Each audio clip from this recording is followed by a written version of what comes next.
Okay, the Bodhisattva way of life, chapter 9. So we are on right now, the verse 45. The main topic is saying even Theravadas or lesser vehicle, whoever wants to liberate from samsara, they must see or must realize emptiness. This is the main topic, and then continues the proving how, right?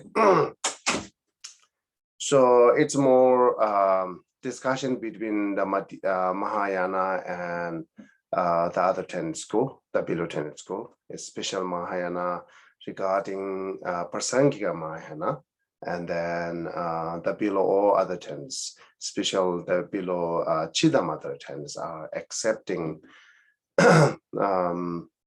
this it's from in order to liberate from samsara, it's not necessary to realize emptiness. Who said that, right? So the verse 45 says, if one is free just by discarding affliction, it's immediate. So it's not really clear last time. So let's see, I try to make more clear, and it's still not clear, then let me know. It's saying here, if you accept it, the liberation means who are just reducing manifestation of mental afflictions are it only can liberate it when eliminate the manifestation of afflictions. Then you must accept also that arhat, whoever you accept the liberate, it's just just reduce the manifestation, is even not eliminating it, just reduce the manifestations. Therefore, your accepting arahat is must accept it that just reduce the manifestation of afflictions or root of afflictions, not necessary to eliminate the seed of afflictions, because that the below tenet saying so in order to liberating, not necessary to realize emptiness. That's the whole point, right? So without realizing emptiness, so it cannot eliminate the seed. So what their antidote, their path, which is saying sees that 16 aspect of Four Noble Truth is enough for liberate, saying, right? When Prasangika look at or Prasangika analyze it, it really can eliminate it, the root, and or not, then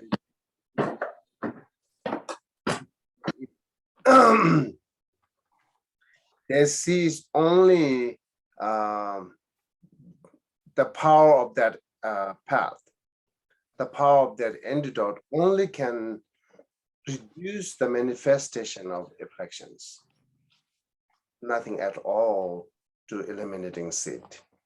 That's the thesis. But therefore, if that's what they say. They're saying, if the only liberate from seeing that 16 aspect of Four Noble Truth, then it's kind of like you must accept that just reducing manifestation. So if so, then your arahat is the liberating from samsara as sooner when it's reduced the manifestations, or same time when it reduced the manifestation, that you must accept it is liberation or nirvana, because this is the path you accepted. So I try to explain more clear. I don't know. So is this clear here saying if one is freed just by discarding affliction, it is immediate? Is more clear? Geshe, I have a question. Uh-huh. So the lower schools assert that understanding the 16 aspects of the Four Noble Truths is sufficient, right? But it seems like, doesn't the four aspects of true sufferings, right? In the 16 aspects of the Four Noble Truths, the first one, the four aspects of true suffering, seems like it includes understanding emptiness as well as the selflessness, right? Regarding the below tenet school? Oh, yeah. No. No? No. But the first, what's the true sufferings, right? In the 16 aspects of the Four Noble Truths. It has a true aspect, what is called, one is the selflessness, another is emptiness. Yeah. But emptiness is not the same explanation as Prasangika explained it. Even it's not the same as like Mahatma Dhyamika explained it. Okay. Yeah, it's not same. Even the word, actually, it's not really says emptiness in Tibetan. That aspect we say tongba. Right. Okay. Just Tongba is just empty. Right. Empty by what? So today's Theravada might say empty by defilement. So no, so actually not, we have a little bit different explanation of that empty, but it's definitely not that emptiness or empty of lack of inherent existence. I mean, it's not of empty of inherent existence. Oh, okay. Okay. Yeah. So that they do not see it. Okay, that helps. Thank you. Yeah. So I try to explain its immediate means, right? Its immediate means it's not accepting by that lower tenet ESCO or neither accepting by Madhyamika.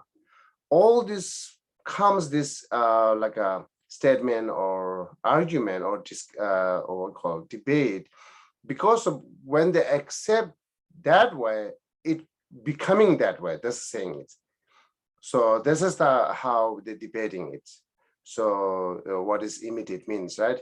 Immediate means as sooner when it's reduced the manifestation of mental affliction, then you must accept its arhat. Because that path you're talking about, the liberation or achieve nirvana, only can reduce the manifestation, never eliminate the seed.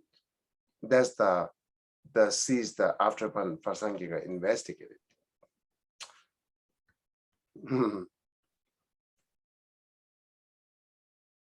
Still confused or clear?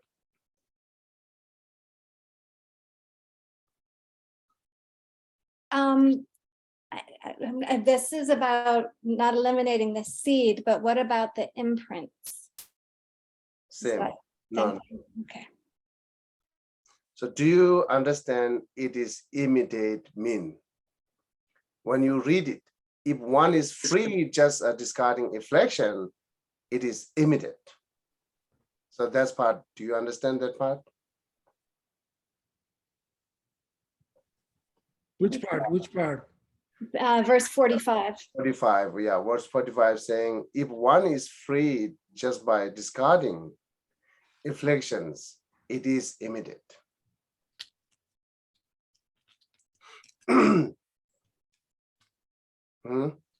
Nimo pangbe de dematado dercuros. Okay, that's the saying. Okay, anyhow, this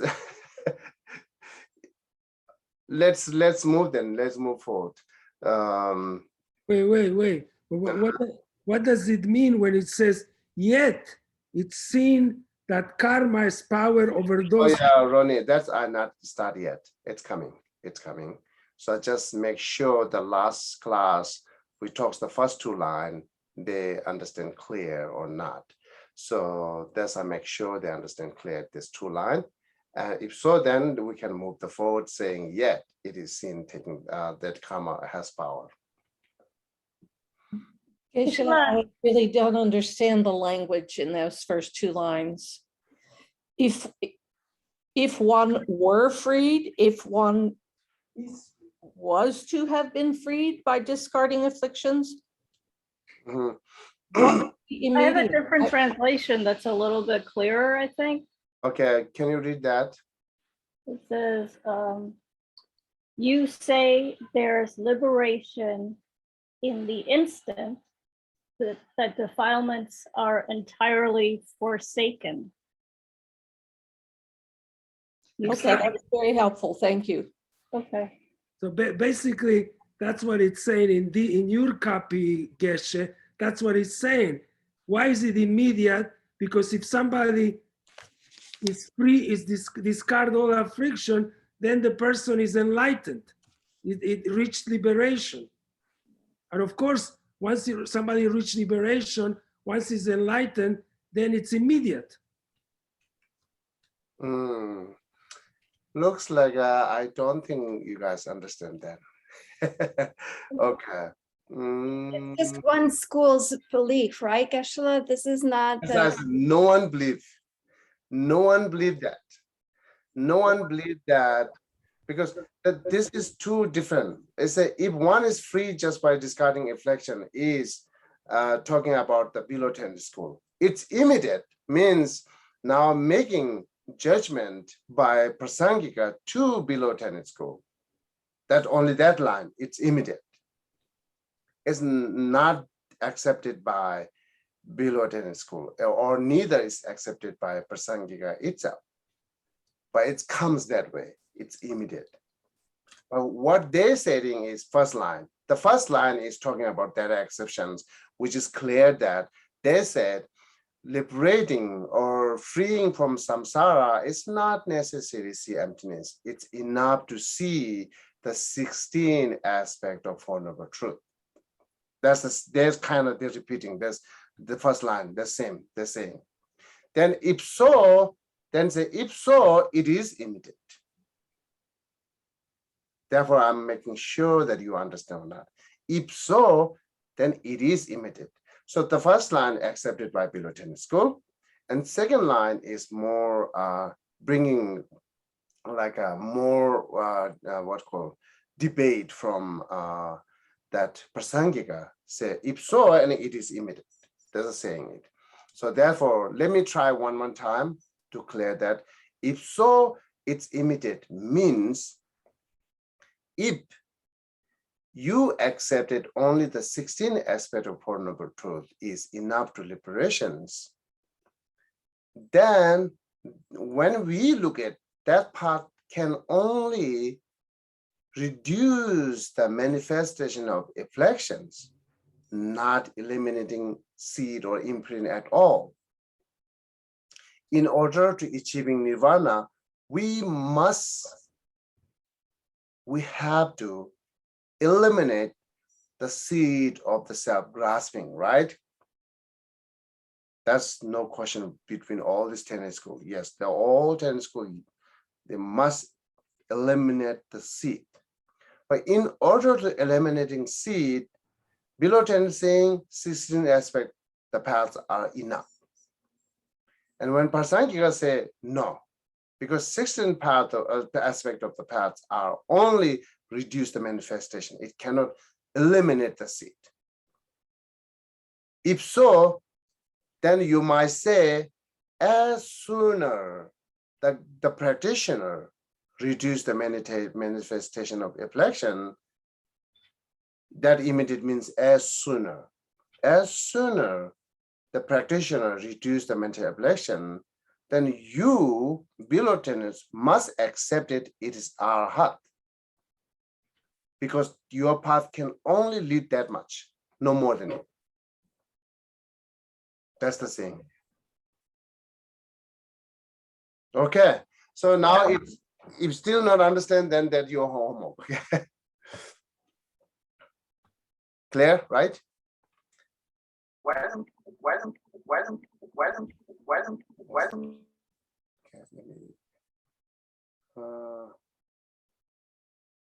So, okay.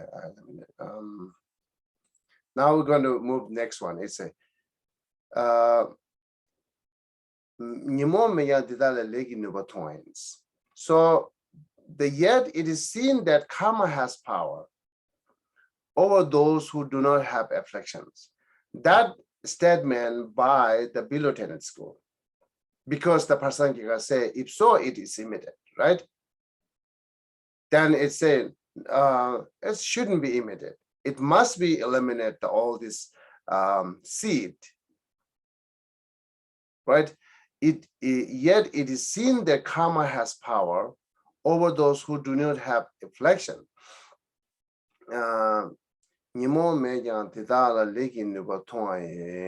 Right? Okay. Oh, sorry. There's still this second two line is the rejecting or neglecting by Prasangika. This is Prasangika talking here. Okay, Prasangika 10 school that talking here. Say, yet it is seen that karma has power over those who do not have afflictions. But yes, it has a few different explanations. Just the second two line. For example, I'm reading here one of the commentary by the Nguchu Togme Sangbo, right? Nguchu Togme Sangbo is one of the scholars who composed the 37 Bodhisattvas deeds or Bodhisattvas practice. He also wrote the commentary on Bodhisattva way of life. On he's the one example who explanation separate different than Lama Tsongkhapa, so a little bit different. So their explanations include that Nguchu Tama Sangbo and so others, many explanations or many commentaries said those who achieved arhat regarding the below tenet school or the below tenet school exceptions arhat. Clear? Which means not really accepted. They accept it is arhat, but it's not necessarily accepted by high tenet school, Prasamatiyamika, right? So therefore I use that their exceptions arhat, what they accept arhat, right? So they accept arhat. The one of the other part of the explanation or commentary is saying those arhat has still seeing that karma wrapping up on them. Therefore, it shouldn't be eliminate completely afflictions. That's the one way to explain it. Can we explain it this way? Can we say that? Ronnie, wait.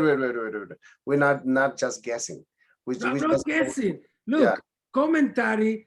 Okay, you are coming to. Wait a second. I can do commentary too. Anybody can do commentary. Yes, Ronnie. Here, when we're learning, first we learn, then we can do commentary. So I'm asking you a question. I'm asking you a question. Is it possible that what it means that even though somebody reached the level of harat, it's still the karma is still has influence over him about future deeds. It doesn't mean that if somebody reaches the level of harat, that's it. He's free of the influence of karma. So maybe what this is saying is, even if a person reaches the level of harat, the karma still works on him for future deeds, even after he reached harat.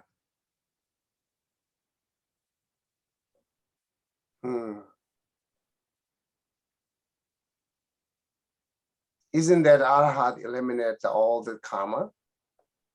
Not future karma, eliminates past karma, but not future karma. They still created new karma, future karma?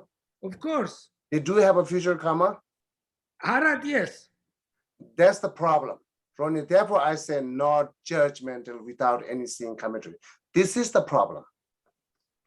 Because arhat means who is liberated from death and birth forever never return to birth and death. Still, they do have a future karma.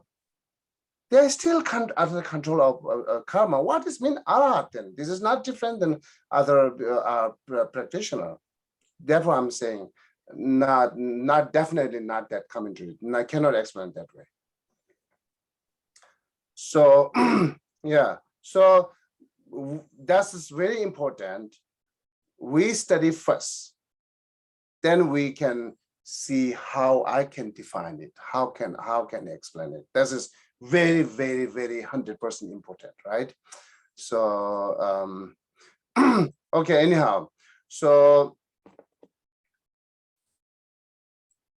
at here, okay, this is the one way to explain, accepting Ngushu, Tome Sangbo and other schools are, because they're talking about that Arhat could be left over. Even we all accepted, even the below tenet school, higher tenet school, all accepted that Arhat never ever created new karma, never.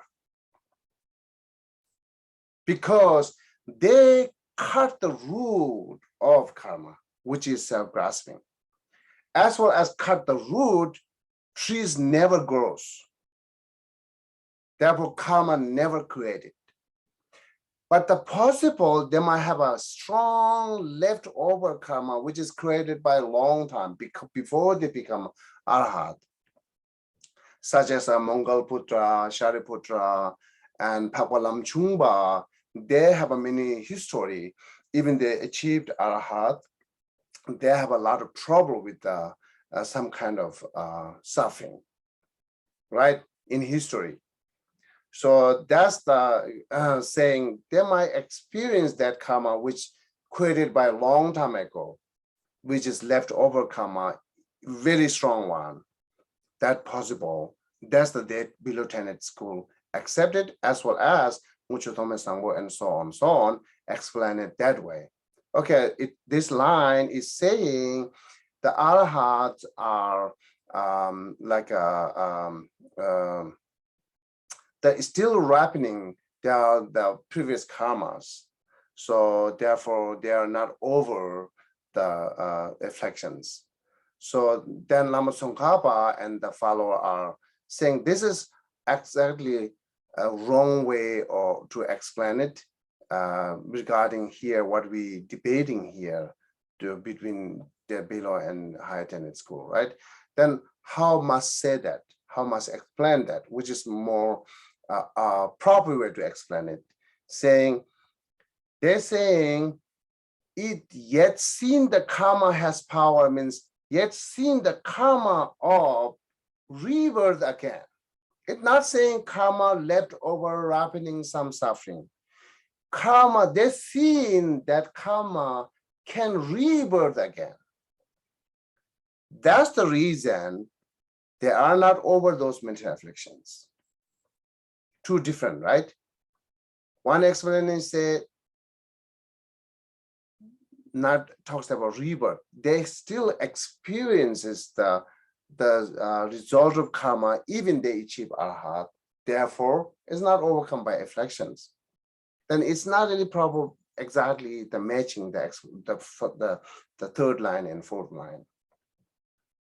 Then therefore, Lama Tsongkhapa says in better that they cease, yet we cease, right? And Prasangika, when they analyze it, they cease. Still, they do have karma can rebirth again. Still, they are under control of karma. Therefore, these are not all come by afflictions. That's how I said it. So when you say rebirth, first of all, before you said arhat is over, or is not reborn again. That's it. Is done with all samsara. But now we see that whether it's the lower school, tenet school, the below, like you call below tenet school, or the prasangika, okay? So in arhat, the karma is not over, either because the below schools, which you call the below schools, say that there is still karma left, okay? And the Prasangika said the karma is reborn. When something is reborn, this is mean something new. That's what I said before about future karma. If something is dead, is no longer there, but then it's reborn, that means it's new, that means it's future. But either way, both ways, it means that an arat is still, it's not the level of full liberation, according to both schools.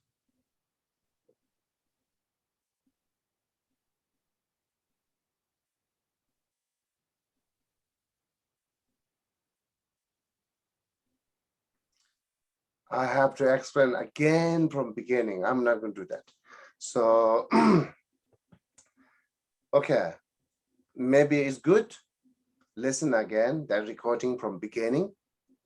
I clearly said that none of them accepting this and that, or accepting that and that. But they're more like debating, because when they accept this, it automatically should accept that way. That's kind of things talking here. It's not accept or not accept means anyhow. So maybe listen from beginning part in the recording, then you might be more clear. So otherwise, yeah, this is another one of the explanations by Prasangika. It's not saying that Arhat can create future karma. Never said it. Never ever said that. Arhat can create it future karma. No said it. No one said it. It's saying here using in Arhat, Prasangika sees the lower tenet school Arhat is not really Arhat. They are not free from samsara.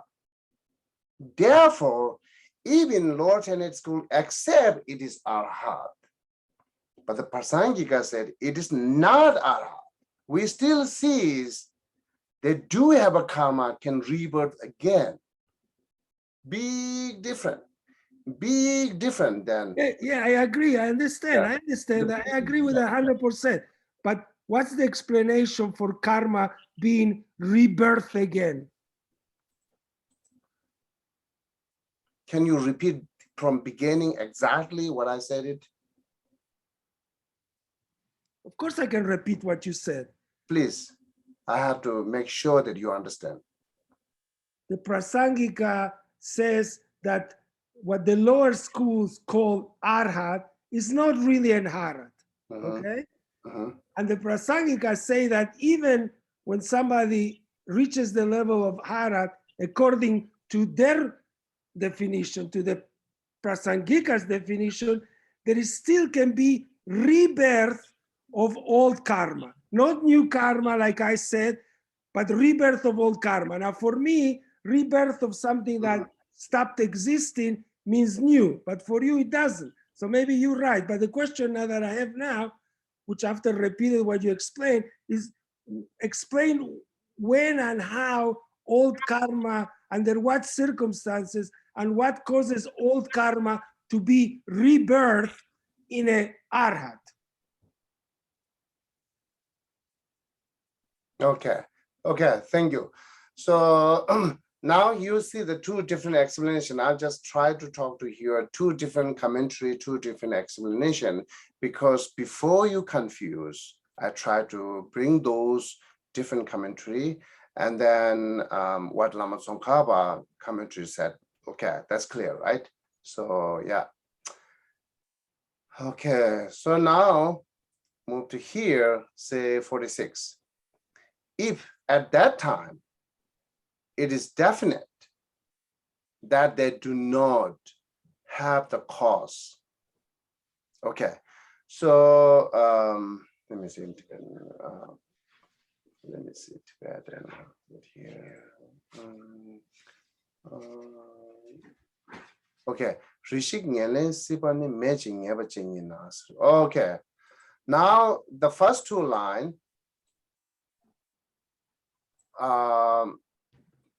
Okay, see, first two line is now the answer, or like a continuous, a continuous answer by the below 10 school. Okay, the below 10 school. What they're saying is,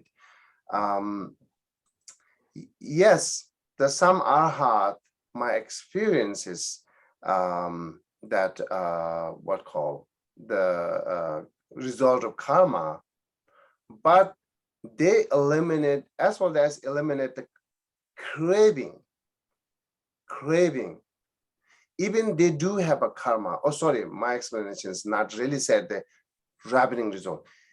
Even they do have a karma, which they means talking about leftover. Okay, they never accept that they're bringing some other new life. So, which they means they accept that leftover karma. Even they do have a karma. Karma will not give you result because karma is just cause, need a condition, craving condition. So they eliminate the condition craving. Therefore, whoever attend arhat regarding the below 10 school, so they are not complete cause and condition because they're missing the condition which is craving. Again, don't forget, talking below 10 school, their statement, they're talking here, they think it's eliminate craving. But it could be the craving same word could be different meaning between Prasangika and below 10 school. Or it could be a different level, it's gross level or subtle level could be there. So there were even, when we talk about the craving, try not confuse just by word, okay? So now here, when talking about that below 10 school, so those arhat might have cause of karma. Karma is just cause of the any result, right?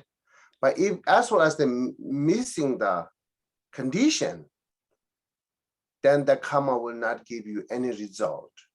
What are the condition? What is condition is craving, right? So when we look at the two link dependent origination, okay, so it's still below statement, below 10 school. I'm keep reminding you, below 10 school, okay? They're saying below 10 school talking here. So they said it as a missing the craving because they eliminate the craving because they are arhat, that therefore this karma will not have any result. Therefore, they don't have, there are no problem that never take rebirth because not complete the cause and condition, the condition craving is eliminated. Again, it's not talking Prasangika, okay? So now Prasangika's as an answer here. Why do not they have, just like delusion, the unafflicted craving too, right? Now Prasangika answered this line.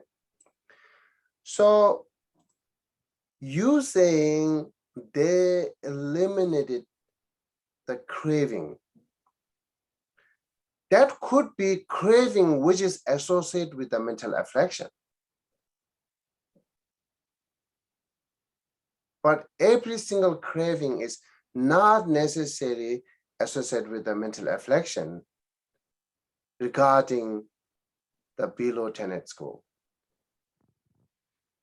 So therefore, the Prasangika said, as well as you accept that delusion has two things, unafflicted delusions and associated with the affliction. The delusion which is associated with the affliction, as well as there are two kinds of delusion or ignorance. Then why not? The craving can be have a afflicted craving or unafflicted craving. That's the so if possible that unafflicted craving, then definitely that arhat, which is the below 10 school, the exception is not eliminated the unafflicted craving. Therefore, still the condition is there, cause and condition is completely there. Therefore, they can rebirth again in samsara by karma and afflictions, because all cause and condition there. The cause karma, you accept it there.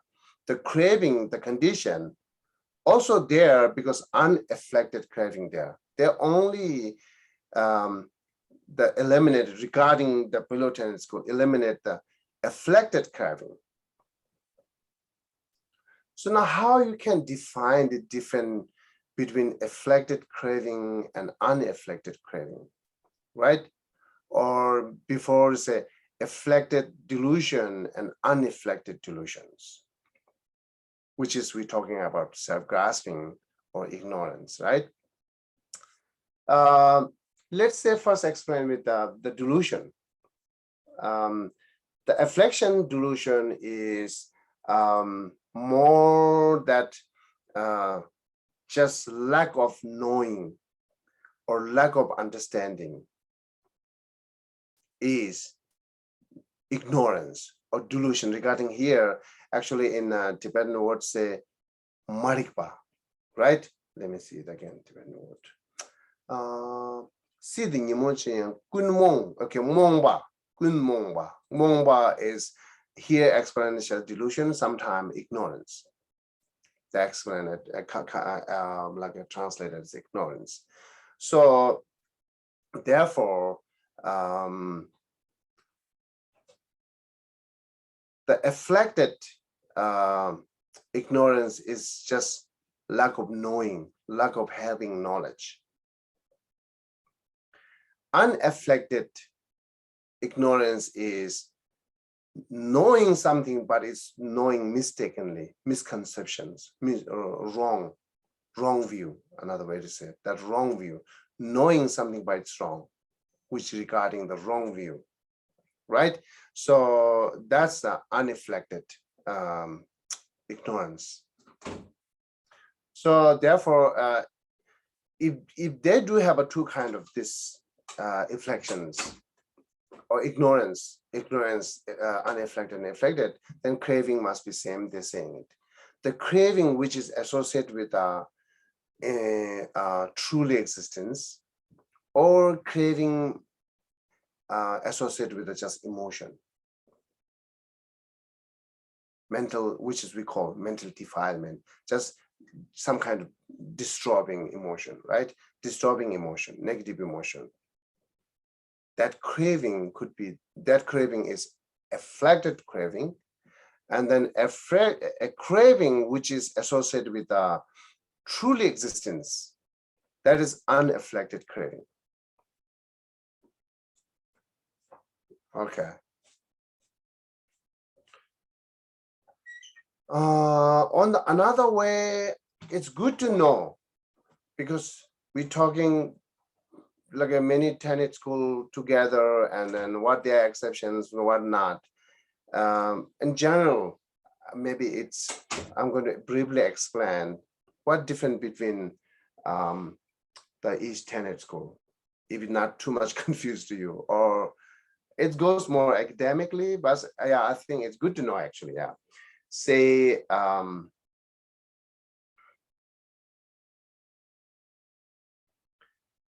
difference between ignorance different between madhyamika and the, we can say, I can take the two lower tenet school, which is Vipashaka and Sutantrika, right? So that's two tenet school. The ignorance is either just lack of having knowledge, or the gross level of ignorance, self-grasping, which we mentioned last time, the grasping that being substantially existence in the sense of being a self-sufficient person, that they accepted. Also, Chitamatra accepted this is the root of samsara, as well as regarding Madhyamika, Sutantrika, autonomous, also accept this is the root of samsara. which they have a wrong view, saying grasping the being substantially existence in the sense of being a self-sufficient person. They think this is the wrong view. This is the root of samsara. But the prasangika wrong view or ignorance is just lack of true existence. Right? The mental defilement do not have that much difference between or each tenet school, like say anger, pride, stinginess, and so on, are not that much different. This is one kind of emotion. But the difference is which leaded by this mental affliction is the big difference. Because all this mental affliction leaded by ignorance. Every tenet school say ignorance. The part of ignorance is different. As well as ignorance is different, then rooted samsara will come different. And then prasangika, the root of samsara is perceiving or comprehending truly existence. This is root of samsara. This is ignorance. Denzin, in Tibetan say, Denzin, right? As pronounced, he said D-E-N-Z-I-N, Denzin. This Tibetan word. Yeah, prasangika, exactly, it is the root of samsara. You're saying, prasangika is saying the root of samsara is not understanding true reality, not understanding true reality. Oh yeah, that's the same. Like a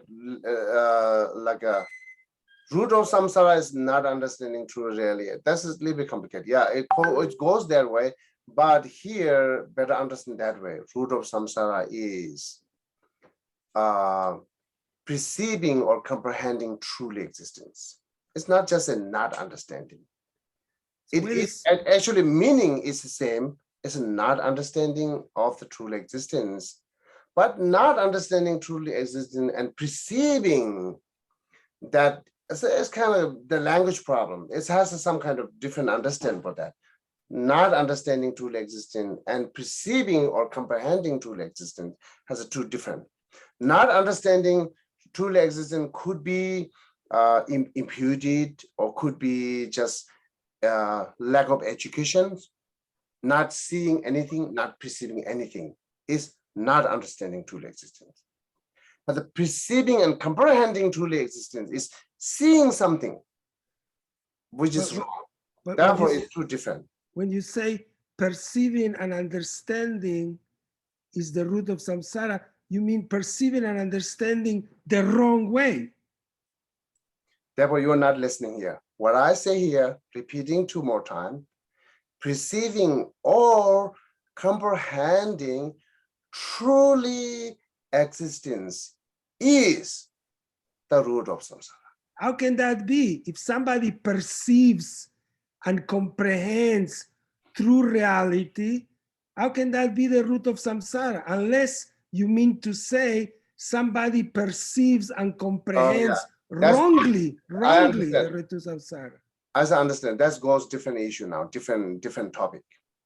So true, which we're talking here, true. Yes, my cup is true, my mobile is true. That true is not talking here, regarding here. Truly existence means inherently existence. That same. Here, regarding here, inherently existence, independently existence, truly existence are same here. Okay. All right. So, so therefore, so far we continue using that terms truly, perceiving truly existence. But why I'm using the perceiving and comprehending, because the consciousness, the five sense consciousness say perceived, or mental conceptual cognitions mind say comprehended. Therefore, I'm using the two kind of words. Okay, but maybe for us, I mean, for me, for me, such an ignorant person, it would be helpful if you would say those that perceive and comprehend reality as having a independent existence. You got to add independent existence, because otherwise an ignorant person like me can think you're talking about true reality. So you have to add, Understand. you understand? You have to add comprehending and perceiving reality as Understand. having independent Understand. existence. Ronnie, understand. So yeah, I accept it. Until we explained, it confused. Now we explain it. It's worth to use truly existence, because this is the confusing us. This is the bringing us all delusions, right? We think it's really true. Then when it says not truly existence, you have a big surprise. Then you think more.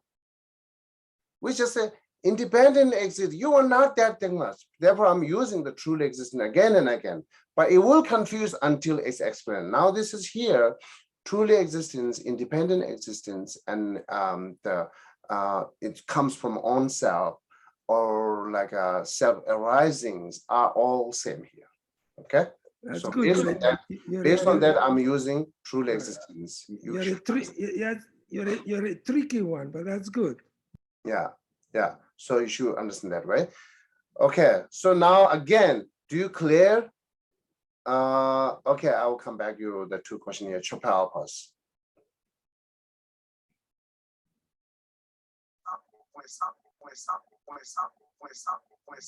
Chopra, it's echoing.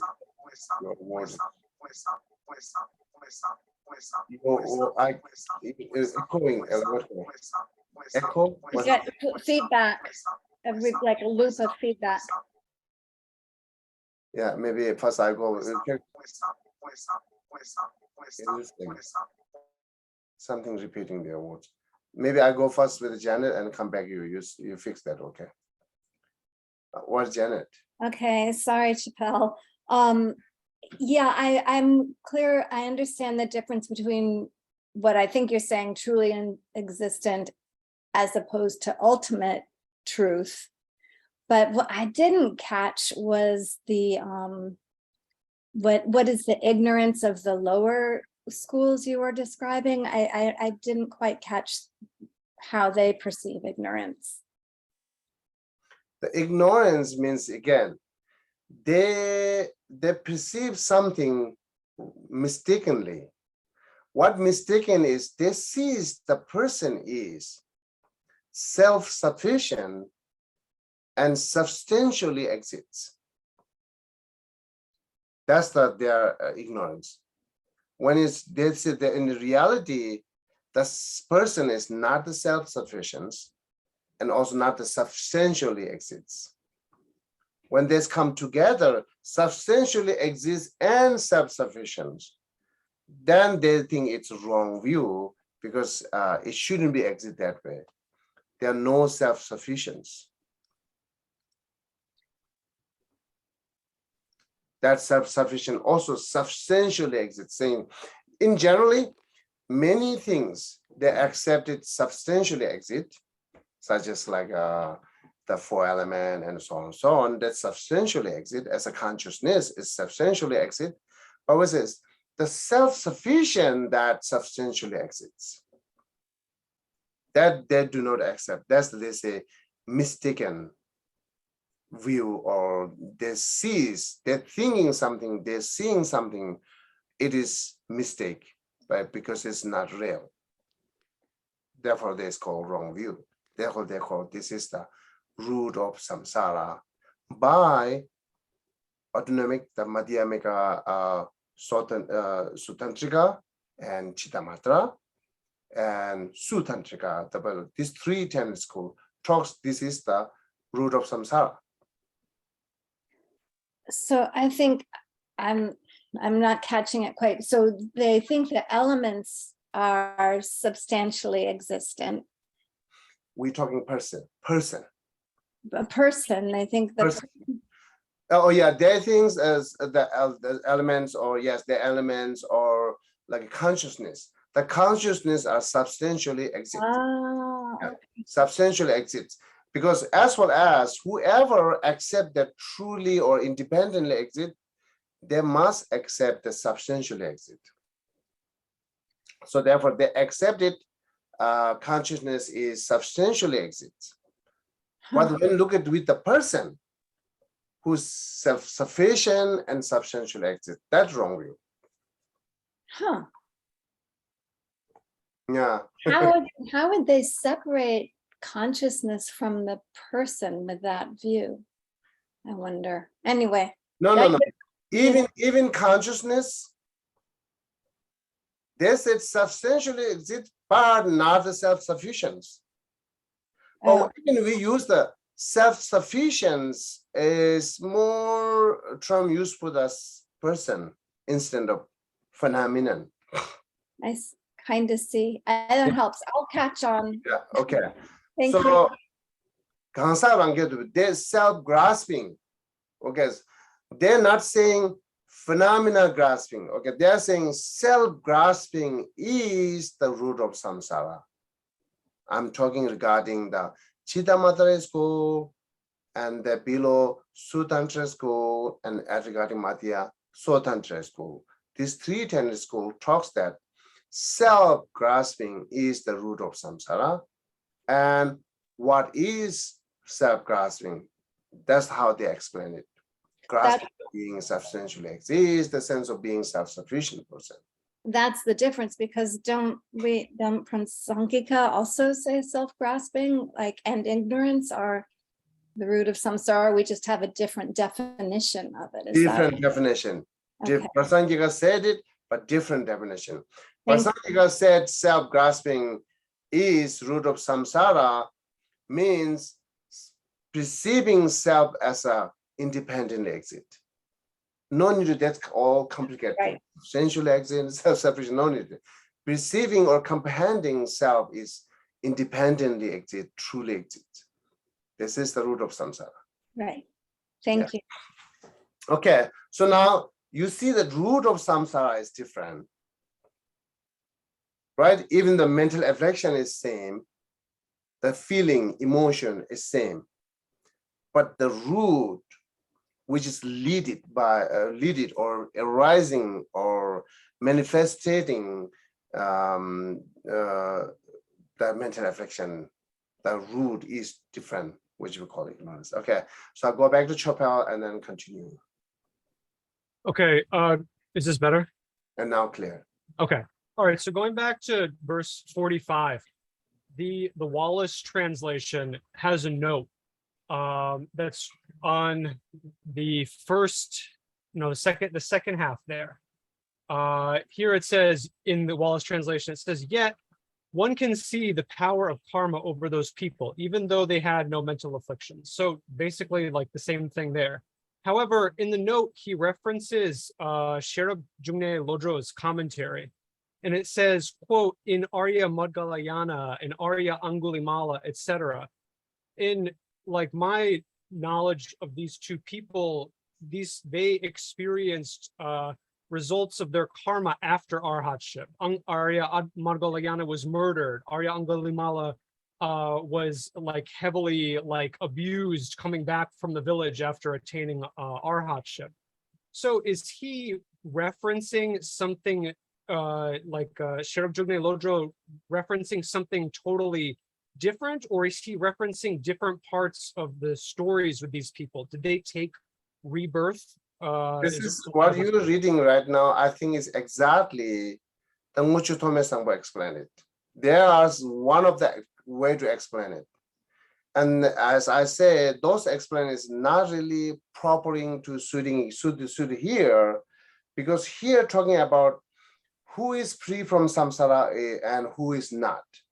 Mm-hmm. And if you explain they have a leftover karma, but they still free from samsara, then already accepting free from samsara, which is the regarding that Shantideva, right? So, and then Shantideva not accept they are free from suffering. Therefore, Shantideva will not say they are free from samsara, but still they have a leftover karma roughly. Okay, Because Shantideva not accept that. So it's implicit that because they were reputed to have like suffered after, or not suffered, experienced karma from the past after attaining arhatship, it's implied that they have the seeds of taking rebirth. Yes, that's Okay. you must say they still have a seeds or karma which can let them rebirth again. Okay. Instead of they're having some kind of heavy suffering or so on, say Angula Mala and so on, so on. So this is not true here, because Okay. if so, then automatically one side we accepting, yes, they are free from suffering.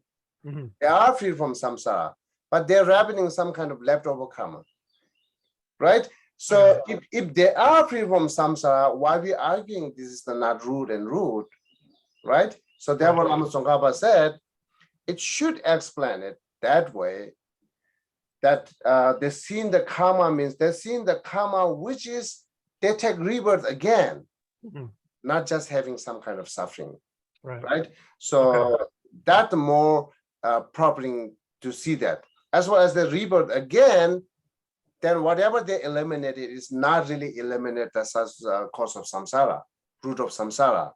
Right. At all the point we keep saying, because not see emptiness, right?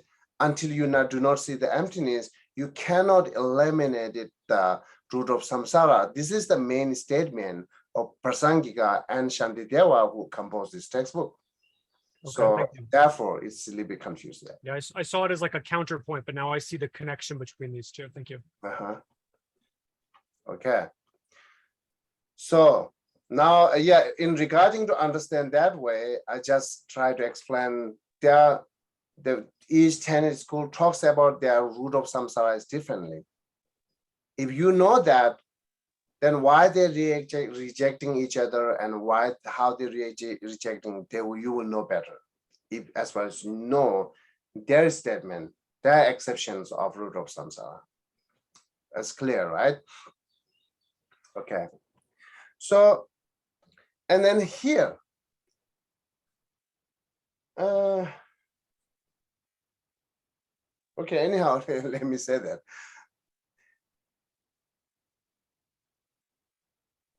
The below Prasangika, regarding I mentioned 310 school, right? Chittamatra and Sutantrika. I'm not saying Vivashaka. Okay, leave it to Vivashaka. Counting here, above the Vivashaka is Sutantrika, and above that Chittamatra, and above that one of the Madhyamika, Sotantrika, which is autonomy. These three tenet school talks root of samsara and like a obscuration to samsara. I mean, like an obscuration to achieve nirvana and obscuration to achieve Buddhahood. It's totally different, right? Totally different things. Therefore, there were three kinds of viewpoint talks about. The viewpoint, which is eliminating, I'm talking viewpoint, the right viewpoint, which is eliminating samsara, is different than viewpoint, which is eliminating the obstacle for achieve enlightenment. Different. Should you ever hear that?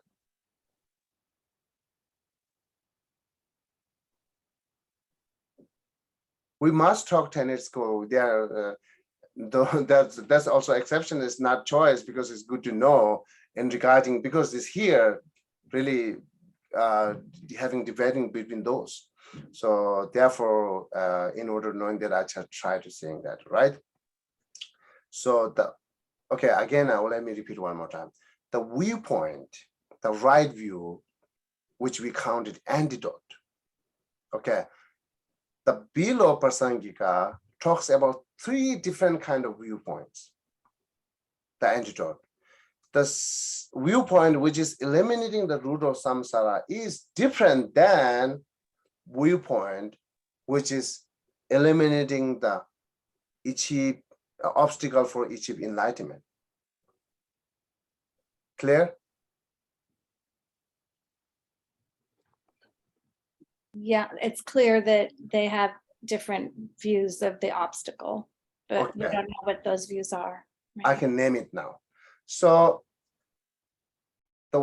what is that talks about the viewpoint for I'm talking regarding below Prasangika. Okay, viewpoint for eliminating the root of samsara is selflessness.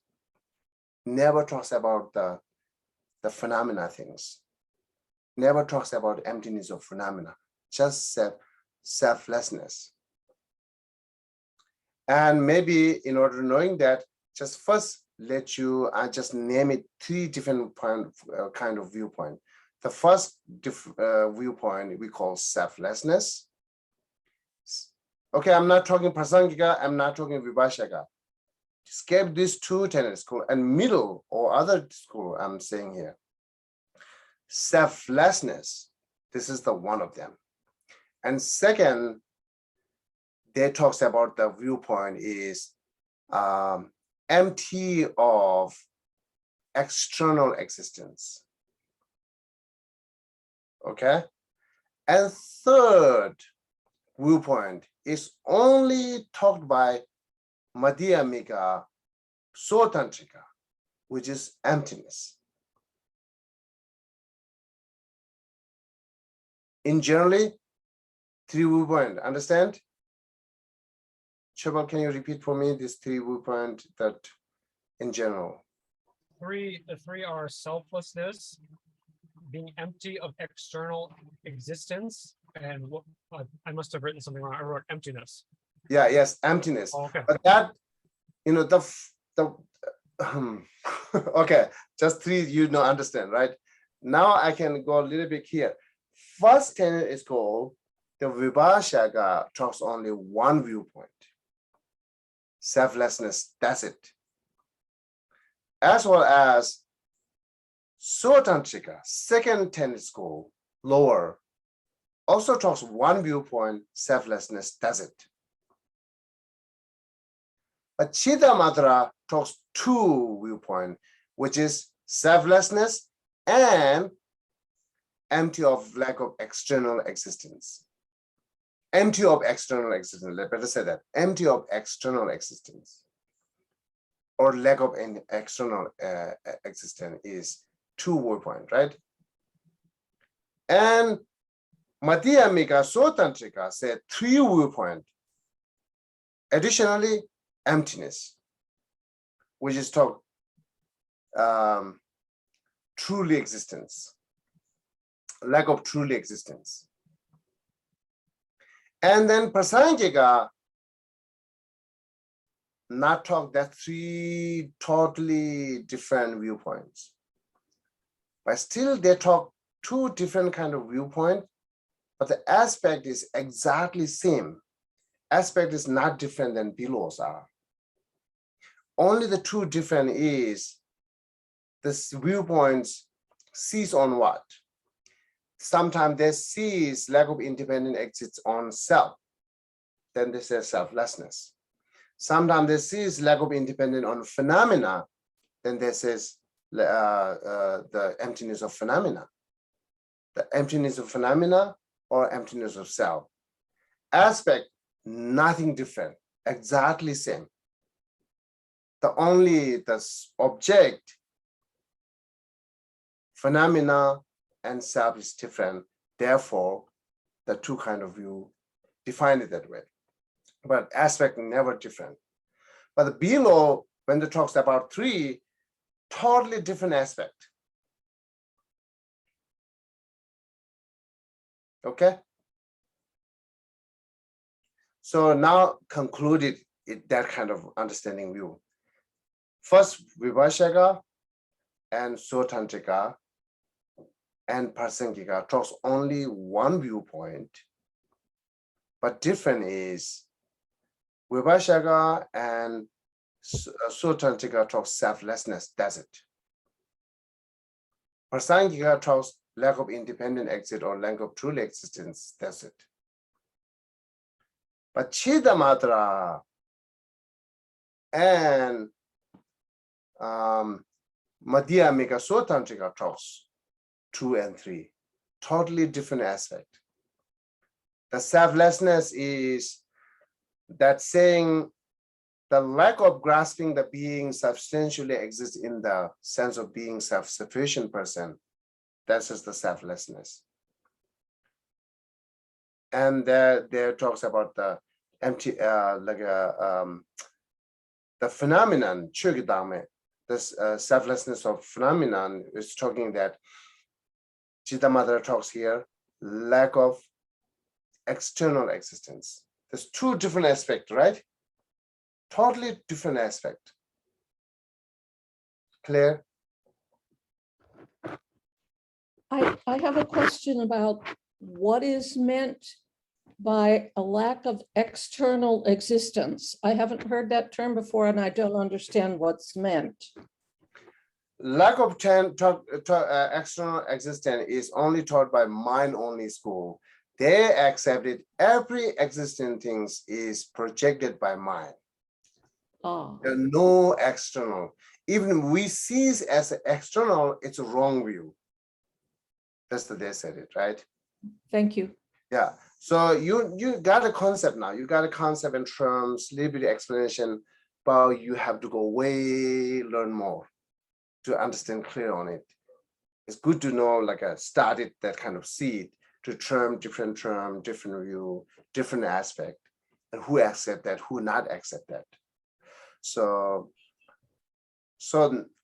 now, as we'll now go back here, therefore, so the root of samsara is different. The antidote comes different, right? So therefore, the below 10 school saying it's enough to see 16 aspects of emptiness, special the 4 aspects, within 4 aspects of samsara, I mean the suffering, just selflessness and emptying. This 2 is the main antidote for root of samsara. And then root of samsara is different, right? Therefore, they think this is enough viewpoint antidote for eliminating the root of samsara. And then with the high levels, the intelligence, most intelligence, the Prasangika sees, it's a lot of having mistaken that. It's unclear that. It's a very gross level. That's the basic. Therefore, they found more deeper self-grasping or deeper root of samsara.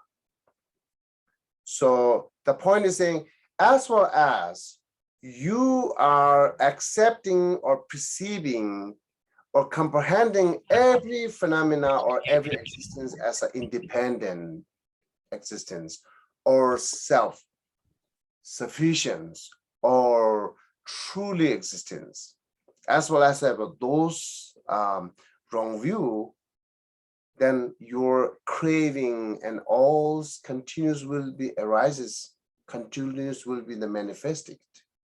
Because you think the feeling, you know, that it will explain some of the line here below. The feeling, as well as you think feeling is truly existence, feeling is independent existence, then that viewpoint, that 16 aspects never eliminate the independent existence feeling, independent existence things and phenomena, never eliminate that. And as well as we comprehend it, independently exists. That brings us seeking happiness, the aspiration. That brings us free from suffering because we think the feeling is independently exists. As well as independently exists, I must get it the happy. I must eliminate the suffering. The craving is there. Even there regarding arahat, still craving is there because they do have a perceiving or comprehending independent existence. Therefore, they are not really free from samsara. But yes, they regarding their side, they think it, but the Prasangika look at, they are not free from samsara. But still they do have a karma and craving both, which can then lead again a rebirth in samsara. So that's the saying here. Why don't they have, just like delusion, you accept delusion as a two kind of things, which is unaffected and affected. Same way, craving must be have two kind of things, unaffected and affected. So even you accept it, the craving, which is affected part, is eliminating, but still unaffected craving is not eliminated yet. So therefore, they do have still craving. So they have all rebirth. This is just continuous rejecting those, okay? Okay. Let's see how much I understand now. Geshe-la, Yes, Georgian. I'm reading along with Geshe Topten's commentary that Chapel was kind enough to send out. And this is laid out very clearly there. And he does also indicate which school is speaking, which is not indicated in the root text. And that can be very confusing. Although he only defines them as prasangikas and Hinayana followers. He doesn't talk about all of the individual schools, but what you have just been saying and throughout the evening actually is very clear in Geshe Topten's commentary. And I would suggest that people might want to have a look at that. That's very good to know, yeah.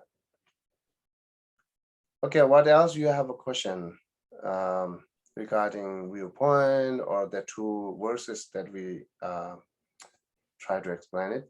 I try to explain it. Any confusion, any unclear? Can you review again the difference between unafflicted craving versus afflicted craving? Oh, okay. Afflicted versus craving is that emotion which we call desire, just emotion, right? But the unafflicted craving, the desire, that attachment, which is led by perceiving truly existence.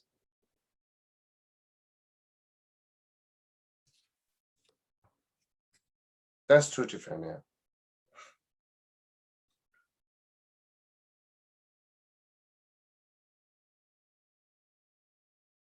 Okay. Any other question?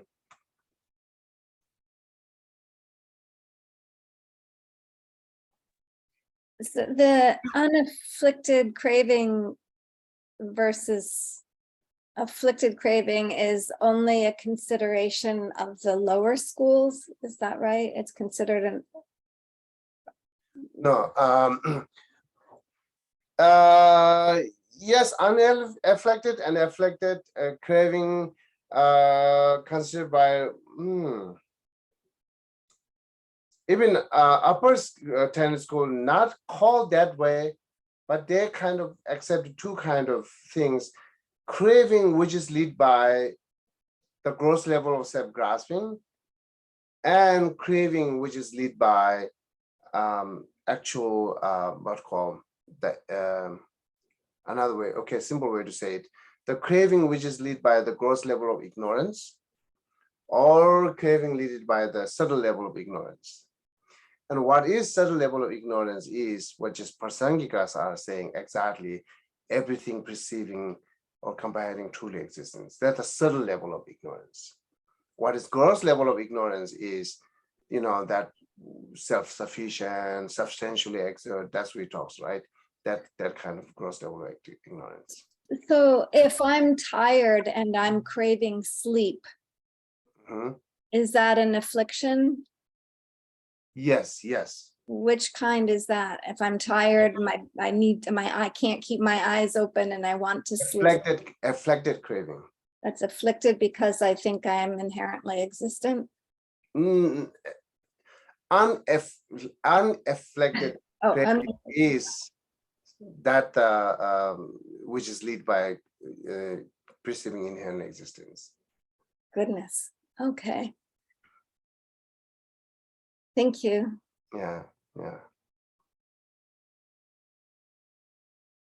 So subtle level of care, even the craving part that,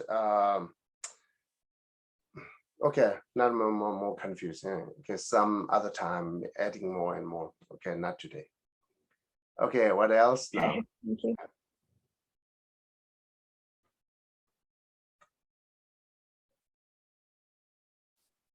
So any other question?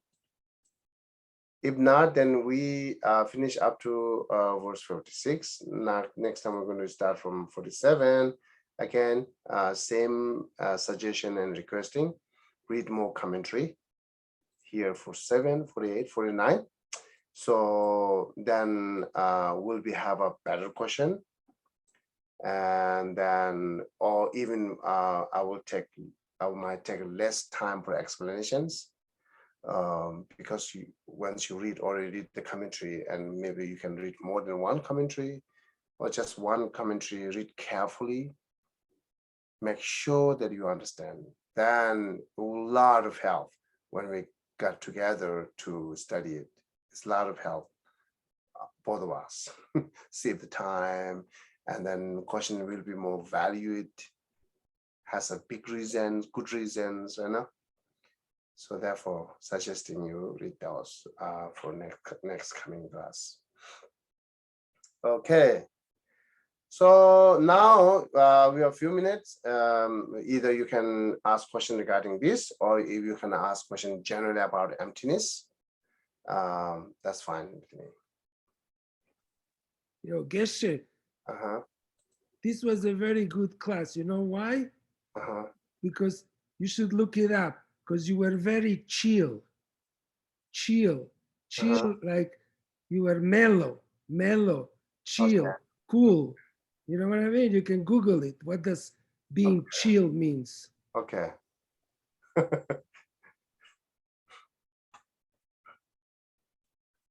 Geshe, I have a general question about understanding the virtue sealed with emptiness. You know, like, so if we give something to somebody and Oh yeah. we dedicate it with emptiness, right? So that virtue is unchanging, right? It's going to last forever until Buddhahood. No. The virtue should be changed. Okay. If virtue is not changing, it never produces result.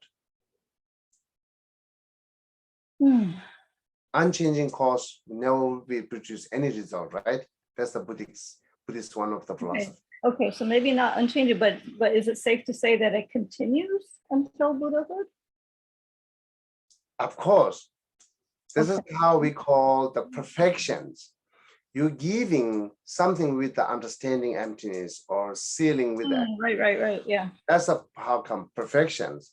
Okay. The part of the perfections, wisdom, which is emptiness itself is, which you can say unchanging, but wisdom, which is realizing emptiness is changing.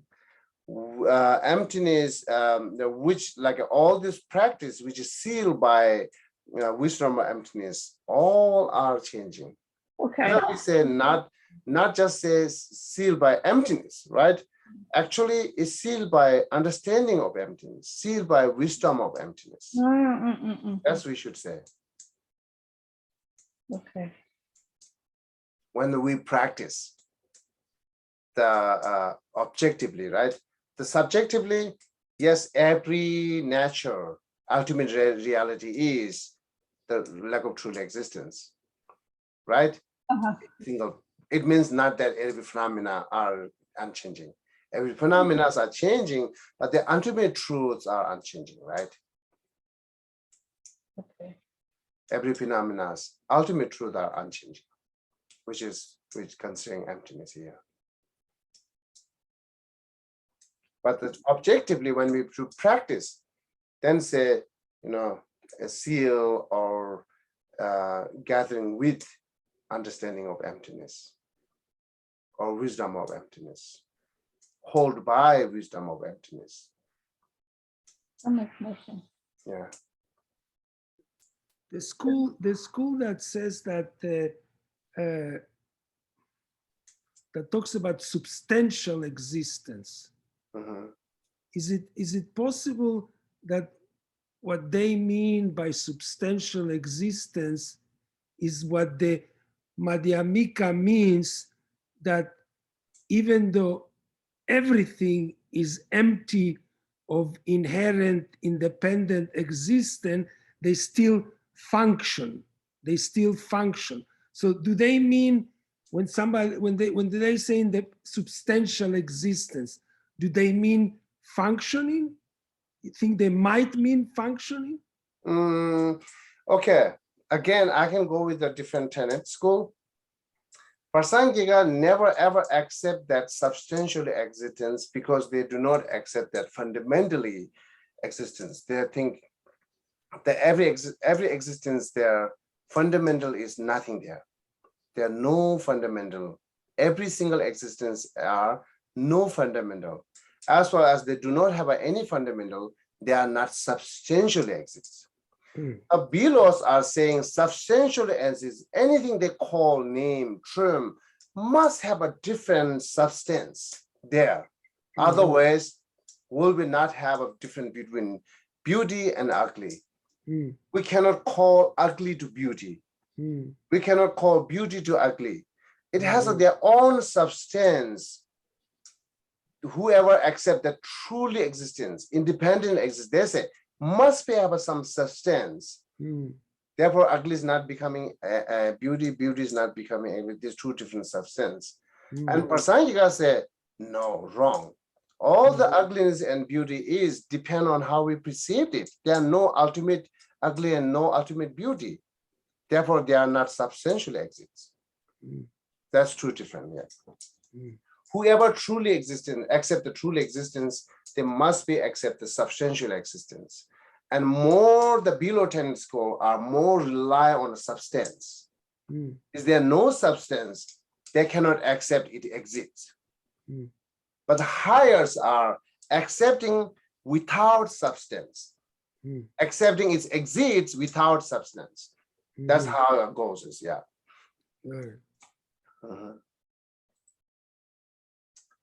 Okay, thank you very much, everyone. And then see you follow again.